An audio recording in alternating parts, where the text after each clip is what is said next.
జిల్లా Kakinada YSR party MLA అభ్యర్థి బోరంపూడి చంద్రశేఖర్ రెడ్డిపై ఒక దళిత మహిళపై అక్రమ సంబంధం వేధిస్తున్న విధానాలపై వివరాలు.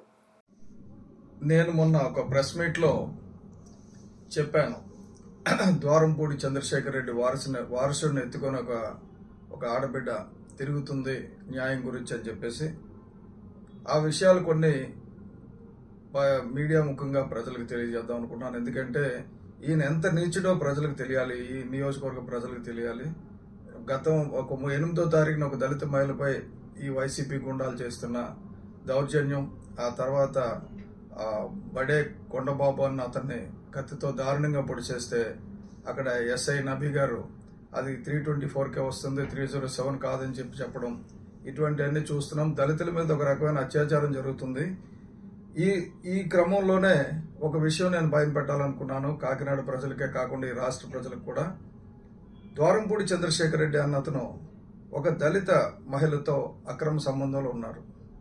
సహజీవనం, మరి అది కరెక్టో తప్పో పక్కన పెడితే, ఆమెకు గర్భవతి అయినప్పుడు ఆమెను తీసుకెళ్లి స్కానింగ్ చేయించి మగబిడ్డ ఆడబిడ్డ తెలుసుకొని ఉంచాలని చెప్పేసి స్కానింగ్ చేయించిన విషయం, అలాగే ఆమెకు డెలివరీ ఎక్కడైంది, ఎప్పుడైంది, ఆ తర్వాత పుట్టిన బిడ్డకి తలనీలాలు ఈయన ఒళ్ళో కూర్చోబెట్టుకుని తిరుపతిలో తీసిన విషయాలు, ఆ తర్వాత గత సంవత్సరంగా ఆమెని విపరీతంగా బెదిరింపులు. ఎందుకంటే ఆమె పబ్లిక్గా నా లైఫ్ నాకు కావాలి, నాకు గుర్తింపు కావాలి, నేను నీ భారీగా ఉండాలి అంటే అది కుదరదు, నువ్వు మూలన ఉండాలా అన్న పద్ధతిలో ఆయన చేస్తున్న వ్యవహారం. ఇంటి బయట 28 కెమెరాలు పెట్టి ఆమెను ఇంటిలోంచి బయటకు రానివ్వకుండా గృహ నిర్బంధం చేయడం, అలాగే కారులోని డివైజులు పెట్టి ఆవిడ ఎక్కడికి వెళ్తుందో ట్రాక్ చేయడం, ఆవిడ ఎట్టి పరిస్థితుల్లో ఎవరికి ఈ విషయాన్ని చెప్పకుండా ఉండేటట్టు చేయడానికి ఆయన చేస్తున్న ప్రయత్నాలు తెలుసు. ఒక మహిళ తన హక్కు గురించి, తన బిడ్డ భవిష్యత్తు గురించి బాధపడుతుంది కాబట్టి ఇది నేను పొలిటికల్గా తీసుకోలేదు. ఇది ఆ మహిళ తరపునే నేను జనసేన పార్టీ ఆమెకు అండగా ఉంటుంది, నేను మీడియా ద్వారా చెప్పడం జరుగుతుంది. జనసేన పార్టీ ఏ మహిళకైనా అన్యాయం జరిగితే తప్పకుండా అండగా ఉంటామమ్మా. ఇలా దౌర్జన్యం చేసి బెదిరించి చేస్తే నీకు చట్టం, నీకు పోలీసు దగ్గరికి వెళ్తే న్యాయం జరగాలి. అందుకే పోలీసు దగ్గరికి వెళ్ళాలన్న ఉద్దేశంతో ఆమె పోలీసుకు వెళ్ళింది. ఆఖరికి సూపరింటెండెంట్ ఆఫ్ పోలీస్కి ఆవిడ 21/3 అంటే మార్చి 21వ తారీఖుని ఈ నెల ఎస్పీ గారికి స్వయంగా వెళ్ళి లెటర్ ఇస్తే కూడా దాని మీద ఇప్పటి వరకు యాక్షన్ తీసుకోకుండా, అంటే ఈ కలెక్టర్ గారు కానీ ఈ ఎస్పీ గారు కానీ వీళ్ళందరూ కూడా ఒక భయంకరమైన నక్సెస్ లో ఉండిపోయారు. ద్వారంపూడి చంద్రశేఖర్ రెడ్డి ఏం చేస్తే అదే. ఇప్పుడు ఆ దళిత మహిళ, నేను చెప్పిన జ్యోతి అన్న మహిళ మీద కూడా ఏం చేస్తున్నారంటే ఒక కేసు బనాయించి, నాకు ఇందాక ఆ ఎస్ఐ గారు చెప్తున్నారు వాళ్ళ మీద కూడా కొన్ని కేసులు ఉన్నాయట.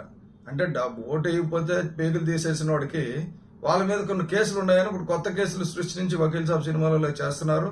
నేను పత్రికా ముఖంగా నేను తెలియజేసేది ఏంటంటే, తప్పనిసరిగా ఈ దళిత మహిళకి ద్వారంపూడి చంద్రశేఖర్ రెడ్డి తాలూకా బిడ్డని క్యారీ చేస్తున్న, అంటే పెంచి పోషిస్తున్న మహిళకి న్యాయం జరిగేటట్టు చూస్తాం. తప్పకుండా దళిత సంఘాలు దీనికి బాధ్యత తీసుకోవాలి, అండగా నిలవాలి.